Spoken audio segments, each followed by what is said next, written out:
Welcome to the reading of the book, Use Your Mind and Prosper. In this session, we will be reading from chapters 5 through 8. Let us begin.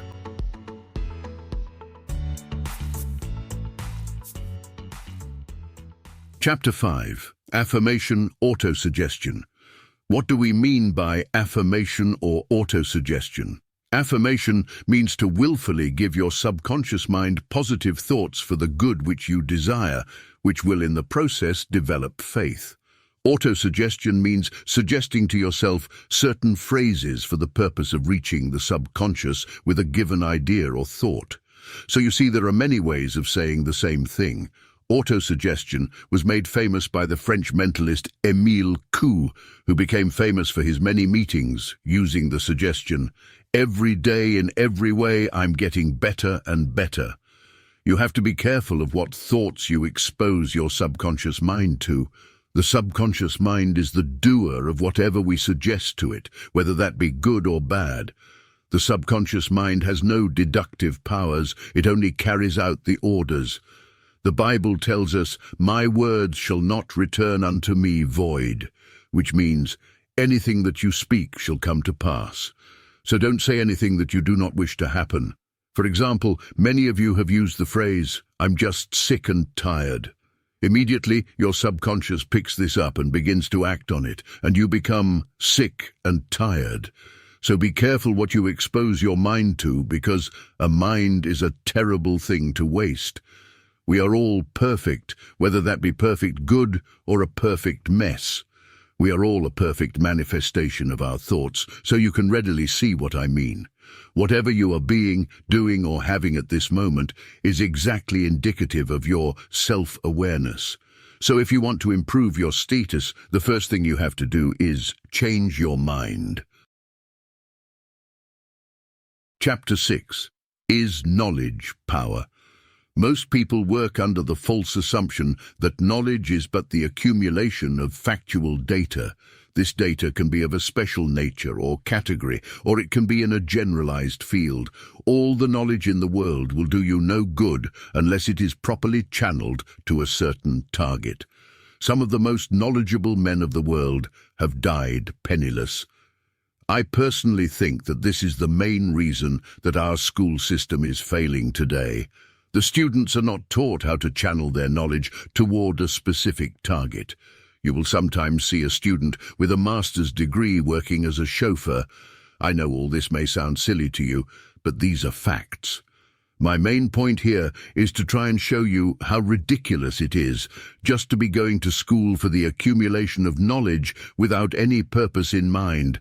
Some of our most successful men, so-called geniuses like Henry Ford and Edison and many others, had very little formal education. They were well versed in their particular field, but had little formal knowledge on other subjects. But these men had in their employ all sorts of academically trained men that they could rely on when any problems presented themselves. That is one of Berry Gordy's secrets. He keeps himself surrounded by knowledgeable assistants who are experts in their field so that he can call on them for accurate advice. And this is why Motown is so tremendously successful, simply because of the genius of great men like Berry Gordy, who knows the necessity of such things. At one time, Henry Ford was put on the witness stand and asked all sorts of technical questions on several issues in an attempt by his enemies to embarrass him for his lack of knowledge. He proceeded to listen to their questions and answered them by saying, "Gentlemen, I have in my employ men who can answer any kind of questions that you care to ask them. That's what I'm paying them for. I'm simply saying this to impress upon you the fact that what is specialized knowledge. Knowledge in some specific field, because you can look at most of your school teachers and principals. They have all sorts of knowledge and degrees, and yet their bank accounts are very lean. You see, you owe it to yourself to make the very most of yourself. That's why I am so disconcerted with parents who choose what their kids should do as far as school is concerned. They don't give the kids a chance to find what they want to do in life. They are sent to college simply because of the parents' wishes, which is a form of selfishness displayed by the parents.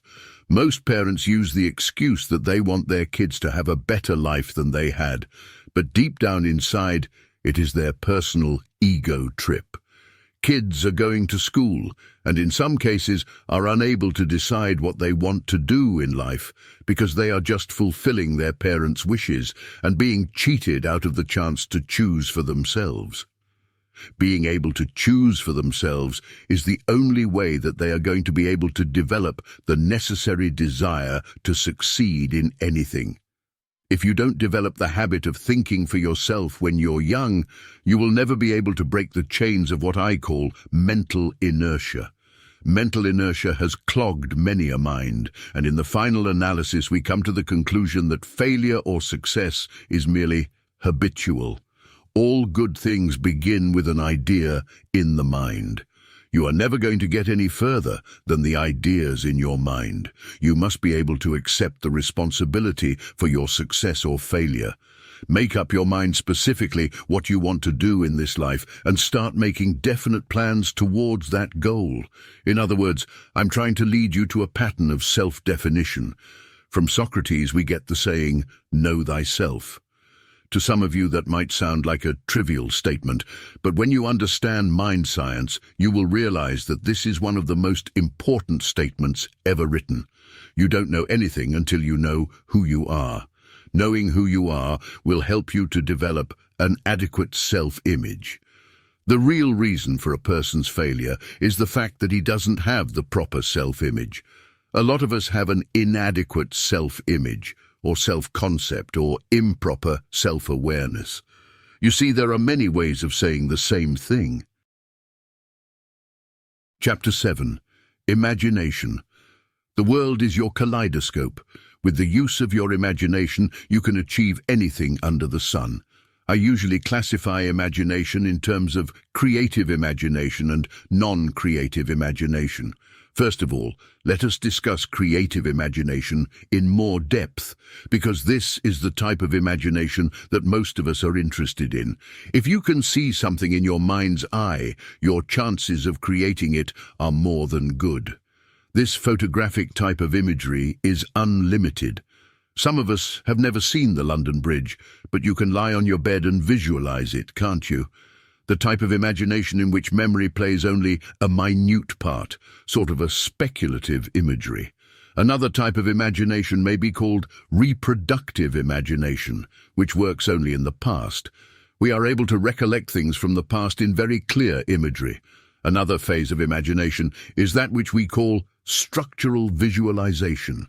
Joseph O'Connor described it as an inherent sense for three-dimensional forms, an instinctive ability to construct in the mind's eye from a blueprint a clear picture of a solid object. This skill is important to physicists and other scientists, and says Mr. O'Connor, aviators probably use it in bringing a plane to the ground, certainly in blind flying. Creative imagination becomes more alert or developed with use, because the imagination is like a muscle. The more we use it, the more flexible it becomes. Naturally, if we could but retain the imagination we had as a child, we would have no problem at all. But as we grow older, most of us seem to lose it, or a great part of it. Most of us forget that the finite mind of man has a direct connection with universal intelligence. Can you recall the time you had a certain hunch or was inspired miraculously to do a certain thing? Well, this is the same faculty from which all ideas spring. Imagination is more important than knowledge, Albert Einstein said. Once you become familiar with cosmic law, you will realize that you have a great helpmate in the cosmos that you were totally unfamiliar with. The stuff that helped to create the very earth on which you live. These facts will be revealed to you in these pages, and through the aid of cosmic law, you can work with the forces of nature, not against them, to bring about any good which you may desire. Always remember that ideas are the products of the imagination. All the modern appliances of today were brought about because of an idea in somebody's mind. Henry Ford's idea about a horseless carriage brought the automobile into manifestation.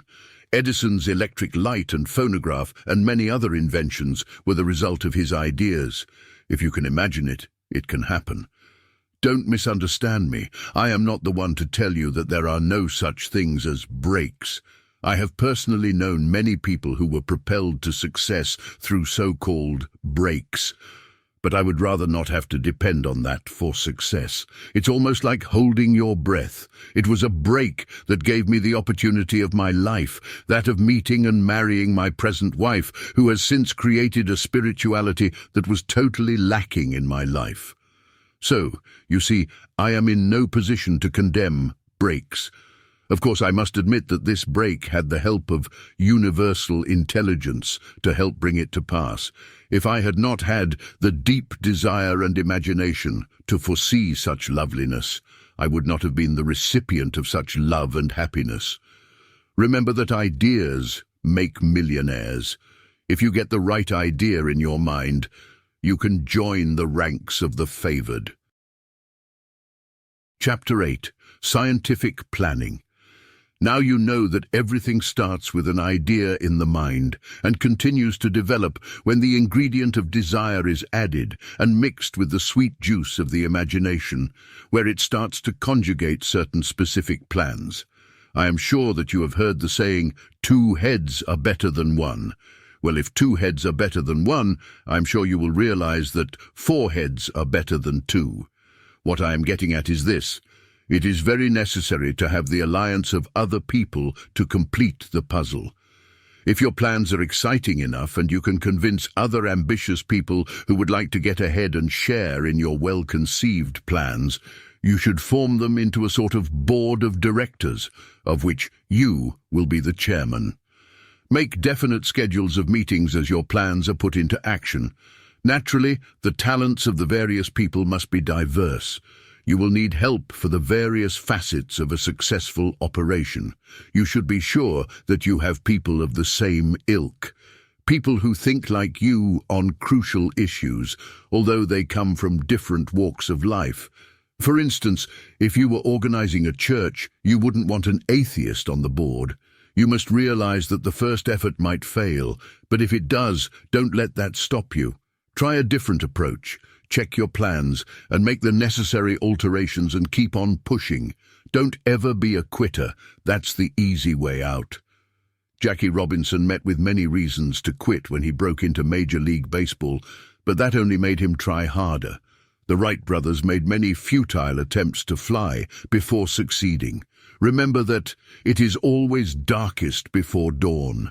You will need unshakable courage, a great sense of justice, plenty of self-control, the ability to make quick decisions, the willingness to do more than your share, the willingness to cooperate with others, personality, responsibility, and many other things to be a successful leader. If you are lacking any of these, this can be the cause of your downfall, because leaders are always hard to find. When applying for a position, the following things must be kept in mind. Always have an adequate resume that will show off your qualifications to the best of your ability. If you use the media, don't advertise in the Wall Street Journal for a plumber's job. Use the media that will be read by the people that you want to reach. If you're sure enough of your abilities, offer to work on a probationary period, and most of all, remember to appear very neat at the interview. First impression is always the lasting impression. Well, let's take this analogy a little further. Do you think that you are supposed to spend the rest of your life looking for a job? If you get the right idea in your mind, you will start a business of your own and give other people jobs. Try to raise your thoughts above the level of working for someone else. You can become you incorporated. I think the one word that I would insist that you understand is the word persistence. This is the stick-to-itiveness that makes old man failure throw in the towel. The power of decision is one of the most important of attributes. Failure to make a decision is a decision to fail. I know that you have heard the saying that money is the root of all evil. I say that lack of money is the root of all evil. A lot of people fail in their own business ventures because of insufficient funds to carry them over the humps. I know, because I have been a living witness of that. You see, everything I'm telling you here comes from experience. That is why I'm telling you about it. I would have no right to tell you about anything that I didn't know firsthand, or tell you anything that will work for you if it didn't work for me. So, you're getting it straight from the horse's mouth, so to speak. America, truly the land of opportunity, has opportunity for anyone who honestly seeks it. We can obtain our fair share of the pie by contributing in some particular way to the continuation of that system. All people have a right to the riches of America if they can figure out a way to obtain their share.